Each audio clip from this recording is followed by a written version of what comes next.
दोस्तों क्या हुआ, जब डीआईजी साहब ट्रेन की यात्रा करके महाकुंभ के मेले में दर्शन करने जा रहे थे, तभी उसी ट्रेन में बूढ़ी माँ भीख मांगती हुई नजर आई। उसके बाद डीआईजी साहब ने जो किया उसे सुनकर आप रोने लग जाएंगे। इस सच्ची घटना के सबूत मैं आपको आगे इस वीडियो में दूंगा, लेकिन उससे पहले आप सभी इस वीडियो को लाइक कर दें। दोस्तों, इस घटना की शुरुआत होती है सन 1995 में मध्य प्रदेश के एक छोटे से शहर नागदा से। दोस्तों, नागदा शहर में हरीश पांडे नाम का एक लड़का रहता था। हरीश अपनी माँ का इकलौता बेटा था। दरअसल दोस्तों, हरीश के पिताजी नहीं थे। जब हरीश लगभग 3 साल का था, उस समय हरीश के पिताजी का देहांत हो गया था। अब उसके परिवार में सिर्फ वह और उसकी माँ ही बचे थे। दोस्तों, हरीश अपनी माँ से बहुत प्यार करता था। हरीश हमेशा अपनी माँ का बहुत ख्याल रखता था और ऐसी कोई गलती नहीं करता था जिसकी वजह से हरीश की माँ का दिल दुखे। हरीश अपनी माँ को हमेशा यही कहता था कि माँ, मैं एक दिन बहुत बड़ा आदमी बनूंगा और तुम्हारे कदमों में सारे जहां की खुशियां रख दूंगा। तब हरीश छोटा था और यह बात सुनकर माँ बहुत खुश होती थी और माँ कहती थी, तू तो मेरा लाल है, तू तो मेरा खून है, तू मेरे लिए सब कुछ करेगा। मुझे पता है दोस्तों, हरीश की माँ के जीवन में जीने की उम्मीद सिर्फ हरीश ही था, क्योंकि हरीश और माँ दोनों ही एक दूसरे के सहारे थे। वक्त धीरे धीरे आगे बढ़ता गया। दोस्तों, हरीश जो था वह बहुत मासूम था, लेकिन वह पढ़ाई लिखाई में बहुत होशियार था और उसे बोलने में थोड़ी सी दिक्कत होती थी। वह थोड़ा सा हकलाकर बोलता था। इस वजह से उसके जितने भी दोस्त थे वह सब उसका मजाक उड़ाते थे। वह जब स्कूल में भी जाता तो टीचर भी कई बार हरीश का मजाक बनाते थे। लेकिन दोस्तों, हरीश एक बहुत ही गरीब घर का बेटा था। इस वजह से वह ना तो किसी से ज्यादा बात करता था और ना ही लोगों की बातों पर ध्यान देता था। हरीश की माँ हरीश को हमेशा यही कहती थी कि बेटा, अगर यह दुनिया वाले तुम्हें कुछ भी बोले तो तुम इस कान से सुनकर इस कान से निकाल देना, लेकिन कभी भी इनकी बातें दिल पर मत लेना, वरना तुम हमेशा जीवन में पीछे ही रह जाओगे। तब यह बात सुनकर हरीश अपनी माँ को बोलता है कि ठीक है माँ, जैसा तुम कहोगी मैं वैसा ही कहूंगा। अब दोस्तों, हरीश पढ़ाई लिखाई में तो बहुत होशियार था और हरीश का सपना था पुलिस वाला बनना, क्योंकि वह अपने आसपास जब भी किसी पुलिस वाले को देखता था तो वह पुलिस वालों को सलाम करता था। उसे खाकी रंग की वर्दी बहुत पसंद थी। जब हरीश ने अपनी माँ को कहा कि माँ, मैं बड़ा होकर पुलिस वाला बनूंगा, तो उसकी माँ बोलती है कि बेटा, तुम्हें पुलिस वाला क्यों बनना है? तुम डॉक्टर भी बन सकते हो, तुम कलेक्टर भी बन सकते हो, तुम एरोप्लेन भी उड़ा सकते हो, लेकिन तुम्हें पुलिस वाला क्यों बनना है? तब हरीश कहता है कि माँ, मैं पुलिस वाला बन के हर जरूरतमंद व्यक्ति की सहायता करूंगा। मैं हमेशा अच्छा और एक ईमानदार व्यक्ति बनकर रहूंगा। अब दोस्तों, समय धीरे धीरे आगे बीता गया और हरीश की माँ भी बोलती है कि ठीक है बेटा, तुम पुलिस वाला ही बनना। जब हरीश कक्षा 10वीं में पहुंचा तो हरीश कक्षा 10वीं में बहुत अच्छे अंकों से सफल हुआ और उसकी इस सफलता का श्रेय जाता था उसकी माँ को, क्योंकि दोस्तों, हरीश की परवरिश उसकी माँ ने बहुत अच्छे तरीके से की थी। हरीश की माँ आसपास के घरों में झाड़ू पोछे का काम करके जो पैसे कमाती थी, वह सारा पैसा हरीश की पढ़ाई में लगा देती थी और हरीश भी यह बात समझता था कि मेरी माँ बहुत मेहनत से पैसा कमाती है, इसलिए मुझे अच्छे से पढ़ाई करके अपनी माँ का नाम रोशन करना है और अपनी माँ को गर्व महसूस करवाना है। अब दोस्तों, हरीश तो बहुत समझदार बच्चा था। समय और आगे बढ़ता गया। जब हरीश ने कक्षा 12वीं की परीक्षा दी तो उस 12वीं की कक्षा में हरीश पूरे शहर में सबसे प्रथम आया और जब प्रथम आया तो हरीश को लगभग 25,000 की छात्रवृत्ति भी मिली, क्योंकि वह मेधावी छात्र में आया था। इस वजह से उसे 25,000 की छात्रवृत्ति मिली। जब वह यह छात्रवृत्ति लेकर घर पहुंचा तो हरीश की माँ बहुत खुश हुई और हरीश को गले लगाकर रोने लगी। तब हरीश बोलता है कि माँ, तुम रो क्यों रही हो? मैंने तो बहुत अच्छा काम किया है, मैं तो सफल हुआ हूँ, सब लोग वहाँ पर मेरी तारीफ कर रहे थे। तब माँ बोलती है कि बेटा, आज मैं रो नहीं रही हूँ, यह तो मेरी खुशी के आंसू है, तुमने वह कर दिखाया जो तुम करना चाहते थे। तब हरीश बोलता है कि नहीं माँ, अभी मैं वह नहीं बना हूँ जो मुझे बनना है। तब हरीश की माँ बोलती है कि हाँ बेटा, वह भी तुम एक दिन बन जाओगे। अब अचानक हरीश एक दिन अपनी माँ से पूछता है कि माँ, पिताजी को क्या हुआ था और पिताजी कहाँ चले गए? तब हरीश की माँ बोलती है कि बेटा, पिताजी तो हमारे साथ ही रहते हैं, बस वह हमें दिखाई नहीं देते हैं। तब हरीश बोलता है कि ठीक है माँ, मुझे पिताजी की बहुत याद आती है। जब भी मैं दूसरे बच्चों को उनके पिताजी के साथ देखता हूँ तो मुझे कई बार रोना आ जाता है। अब हरीश की यह बात सुनकर जो हरीश की माँ थी वह भी बहुत उदास होती है और हरीश की माँ बोलती है कि बेटा, भगवान की माया वही जानते हैं, पता नहीं उन्होंने हमसे इतनी बड़ी हमारी खुशी क्यों छीन ली। जैसे ही हरीश की माँ रोते हुए यह सब बात बताती है तो हरीश अपनी माँ को चुप कराकर बात पलट देता है। हरीश बोलता है कि माँ, आप चुप हो हो जाओ, मुझे अब पुलिस वाला बनना है। तब हरीश की माँ बोलती है कि हाँ बेटा तुम बन जाना, तुम पढ़ाई लिखाई अच्छे से करो और तुम अच्छी मेहनत करो। तब दोस्तों हरीश अपने कक्षा अध्यापक के घर जाता है और जब हरीश ने यह सब बात कक्षा अध्यापक को बताई तो कक्षा अध्यापक यह बात सुनकर बहुत खुश हुए, क्योंकि उन्होंने भी यही कहा था कि हरीश तुम बहुत होशियार हो और तुम बहुत आगे बढ़ोगे और तुम अपने शहर का नाम भी रोशन करोगे। अब दोस्तों उस वक्त हरीश के कक्षा अध्यापक ने हरीश की पढ़ाई लिखाई में बहुत मदद की। हरीश ने पुलिस की परीक्षा देना शुरू कर दिया था। हरीश दिन रात मेहनत करके पढ़ाई करता था और हरीश की माँ भी हरीश का बहुत ध्यान रखती थी। हरीश को किसी भी प्रकार की तकलीफ न हो इस बात का विशेष ध्यान रखती थी। धीरे धीरे समय आगे बीता गया और हरीश ने यूपीएससी की परीक्षा की तैयारी शुरू कर दी थी। हरीश बहुत मेहनत करता था। हरीश कई घंटों तक शहर के पुस्तकालय में बैठा रहता था और हरीश अपने सपनों से समझौता नहीं करना चाहता था। जब हरीश ने यूपीएससी की सारी प्रणालियों की परीक्षा पास की तो उसके बाद हरीश डीआईजी के पद पर नियुक्त हुआ, क्योंकि दोस्तों डीआईजी का पद मिलना हरीश के लिए कोई छोटी मोटी बात नहीं थी। जब यह खबर हरीश की माँ और हरीश के कक्षा अध्यापक ने सुनी तो उन दोनों की ही आंखों में आंसू आ गए थे, क्योंकि एक गरीब घर का बिन बाप का बेटा जब डीआईजी बना तो यह बात कोई साधारण बात नहीं थी। दोस्तों हरीश अपने सपनों के बहुत करीब था, लगभग उसे अपना मुकाम मिल भी गया था। अब समय धीरे धीरे आगे बढ़ता गया और हरीश का जो तबादला हुआ था, यानी कि वह जहां पर डीआईजी बना था उस शहर का नाम था गंगापुर, जो कि राजस्थान का एक छोटा सा शहर था। वहां पर हरीश डीआईजी के पद पर नियुक्त हुआ। अब दोस्तों जब हरीश ने वहां की कानून की व्यवस्था संभाली तो हरीश का वहां पर अच्छी तरह से सम्मान हुआ। अब हरीश जो था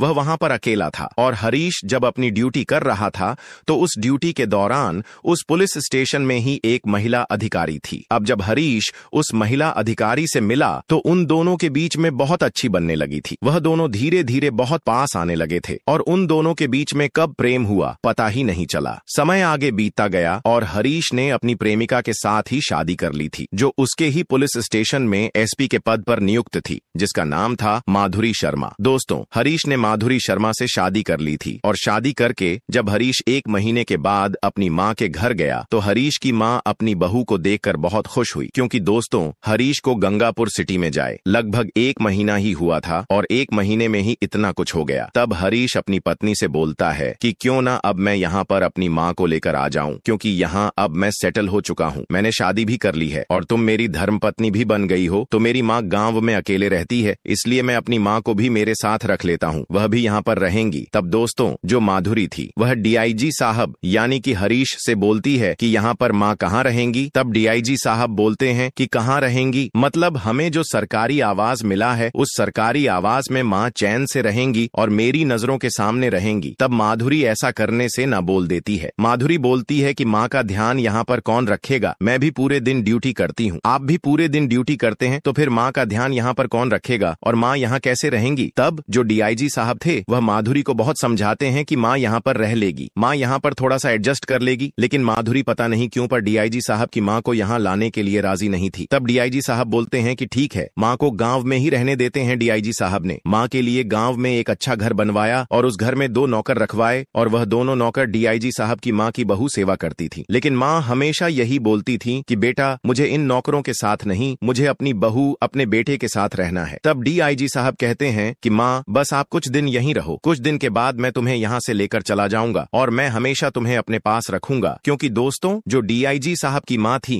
वह हरीश से बहुत प्यार करती थी और हरीश भी अपनी माँ से बहुत प्यार करता है, लेकिन कुछ वजह से वह अपनी माँ को अपने पास नहीं ला पा रहा था और उसकी वजह यह भी थी कि डीआईजी साहब काम में बहुत व्यस्त रहते थे और डीआईजी साहब की पत्नी जो माधुरी थी वह भी काम में बहुत व्यस्त रहती थी। अब धीरे धीरे समय आगे बीता गया, लगभग 1 से 1.5 साल हुआ था और दोस्तों डीआईजी साहब जो थे वह हर महीने अपनी माँ के लिए कुछ पैसे भेजते थे और वह पैसे वह माधुरी को देते थे और माधुरी डीआईजी साहब की माँ के पास पैसे नहीं भेजती थी। लेकिन अब कुछ समय बीता गया और डीआईजी साहब ने एक दिन अपनी माँ को घर पर फोन किया और माँ से पूछा कि माँ तुम्हें हर महीने पैसे मिल तो जाते होंगे ना, और वहाँ पर तुम्हें किसी प्रकार की कोई तकलीफ तो नहीं हो रही है। तब जो डीआईजी साहब की माँ थी वह बोलती है कि बेटा तुमने मुझे पैसे कब भेजे, यहाँ पर तो मुझे कोई कोई भी पैसा नहीं मिल रहा है। तब जो डीआईजी साहब थे वह कहते हैं कि मैंने तो माधुरी को पैसे दिए थे, तुम्हें पैसे भेजने के लिए, क्या तुम्हें माधुरी ने पैसे नहीं भेजे? तब माँ बोलती है कि नहीं बेटा, नहीं भेजे हैं। तब डीआईजी साहब माधुरी से पूछते हैं कि माधुरी, तुमने हर महीने माँ को पैसे क्यों नहीं भेजे? तब माधुरी बोलती है कि यहाँ पर हम इतना नहीं कमा पाते हैं कि मैं तुम्हारी माँ के लिए भी पैसे भेज सके। अब यहाँ पर माधुरी के मन में लालच आ गया था, क्योंकि डीआईजी साहब की जो तनख्वाह थी उस तनख्वाह से माधुरी के अंदर लालच उठी थी। लेकिन माधुरी भी एसपी थी, इस वजह से माधुरी थोड़े खुले विचारों वाली थी, और उस खुले विचारों की वजह से ही डीआईजी साहब अपनी माँ को अपने पास नहीं ला पा रहे थे। अब दोस्तों धीरे धीरे समय आगे बीता गया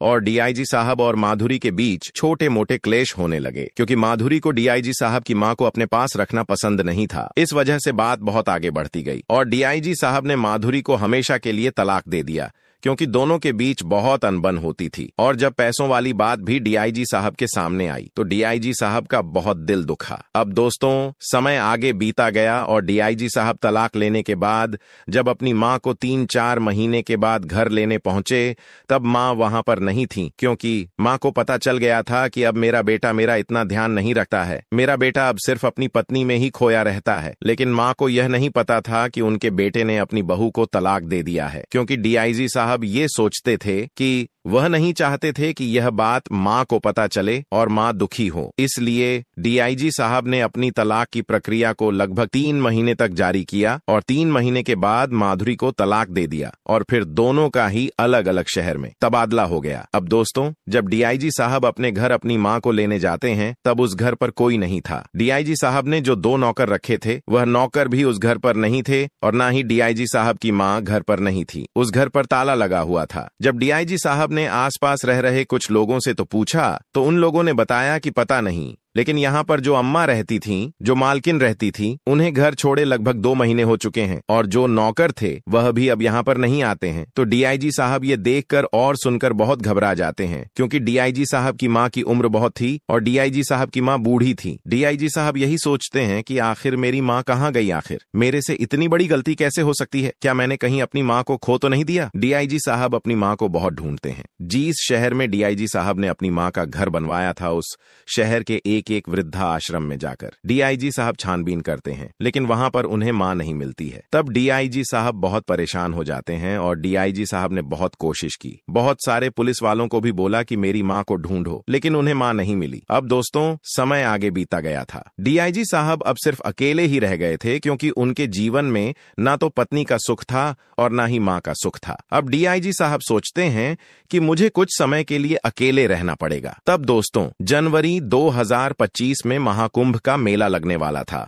और डीआईजी साहब मानसिक शांति के लिए उस कुंभ के मेले में ट्रेन की यात्रा करके जा रहे थे। जब वह एक स्टेशन पर चाय पीने के लिए उतरे तभी उनके पास एक बूढ़ी औरत आई और उनसे पैसे मांगने लगी। जैसे ही डीआईजी साहब ने पीछे मुड़कर देखा तो वह पैसे मांगने वाली बूढ़ी औरत कोई और नहीं बल्कि डीआईजी साहब की मां ही थी। दरअसल दोस्तों डीआईजी साहब उस वक्त सादे कपड़ों में ही यात्रा कर रहे थे। अब जैसे ही उन्होंने अपनी मां को देखा तो वह अचानक से रोने लग गए और कहा कि मां, तुम यहाँ क्या कर रही हो? मैंने तुम्हें वहां पर घर बनवा कर दिया था, वहां पर 2 नौकर मैंने तुम्हारे लिए रखे थे, तो फिर तुम ये सब क्या कर रही हो? तब माँ रोते हुए बोलती है कि बेटा, जब तुमने अपनी प्रेमिका से शादी की थी, बहू से शादी की थी, उसके बाद से तुम मुझे भूल गए थे ना। तुम महीनों महीनों तक मुझसे मिलने आते और ना ही मुझे फोन करके मुझसे बात करते। तुम इतने बिजी हो गए थे कि तुम भूल गए थे कि तुम्हारी एक माँ भी है। तब डीआईजी साहब को अपने के पर बहुत ही ज्यादा पछतावा होता है और डीआईजी साहब उसी रेलवे स्टेशन पर अपनी माँ से पैरों में गिरकर माफी मांगते हैं और बोलते हैं कि माँ, मुझे माफ कर दो। शायद ही इस दुनिया कोई ऐसा बेटा होगा जो अपनी माँ के साथ ऐसा बर्ताव करेगा। माँ, मैं उस वक्त समझ नहीं पा रहा था कि मेरे लिए क्या सही है और क्या गलत है। तब माँ बोलती है कि बेटा, इसी को जीवन कहते हैं। अगर तुम्हें सब कुछ समझ आ जाता तो आज मैं यहाँ पर यह भीख नहीं मांग रही होती। तब डीआईजी साहब अपनी माँ को गले लगाकर बहुत रोते हैं और कहते हैं कि माँ, तुम मेरे साथ चलो, तुम्हें ये सब करने की कोई जरूरत नहीं है और तुमने अपना घर क्यों छोड़ा? तब माँ बोलती है कि बेटा मैं उस घर में क्या करती। उस घर में मेरा कोई अपना नहीं था, ना मेरा बेटा था, ना मेरी बहू थी और कोई भी नहीं था। तब डीआईजी साहब कहते हैं कि कोई बात नहीं माँ, तुम मेरे साथ कुंभ के मेले में चलो, हम वहां पर बहुत शांति से रहेंगे कुछ समय के लिए। उसके बाद मैं तुम्हें अपने शहर में लेकर जाऊंगा जहां पर मैं डीआईजी के पद पर नियुक्त हूं। तब डीआईजी साहब अपनी मां को लेकर उस कुंभ मेले में जाते हैं। उस कुंभ मेले में जाकर डीआईजी साहब को अब समझ आता है कि जीवन में मां का होना कितना जरूरी है, क्योंकि हर बच्चा अपनी मां को बहुत प्यार करता है और हर बच्चा अपनी मां के लिए ही सबसे पहले सोचता है।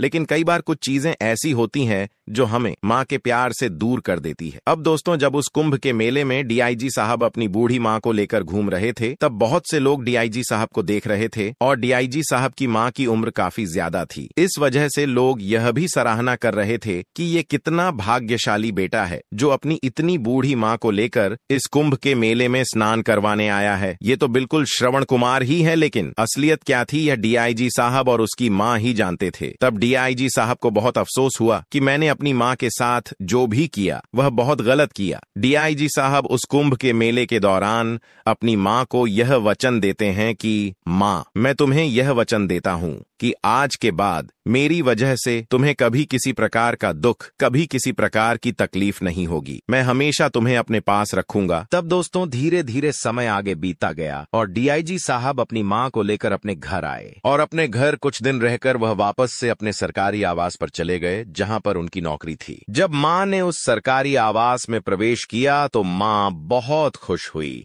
क्योंकि वह सरकारी आवास छोटा मोटा नहीं था बल्कि अच्छा खासा बड़ा था। यह देखकर मां बहुत खुश हुई और अपने बेटे से कहने लगी कि बेटा, आखिर तुमने वो सब कुछ पा लिया जो तुमने बचपन में मुझसे कहा था। तब डीआईजी साहब कहते हैं कि हाँ मां, मैंने तुम्हें छोड़कर सब कुछ पा लिया था, लेकिन अब तुम मिल गई हो तो अब मुझे किसी और चीज की जरूरत नहीं है। यह कहकर डीआईजी साहब रोते रोते अपनी मां को गले लगा लेते हैं। लेकिन मां की ममता तो दोस्तों मां है। मां ने कहा कि ठीक है बेटा, तुम रो मत, तुम जैसे भी हो, जो भी हो, मेरे बेटे हो और गलती हर इंसान से होती है, तुम अपनी भी गलती भूल जाओ। तब दोस्तों मां और डीआईजी साहब वापस से एक होकर उस घर में खुशी खुशी रहने लगे। तो आप सभी को यह घटना कैसी लगी? आप सभी इस घटना को हमें कमेंट बॉक्स में अवश्य बताएगा और अपनी राय दीजिएगा और हमारे चैनल को सब्सक्राइब कर दीजिएगा।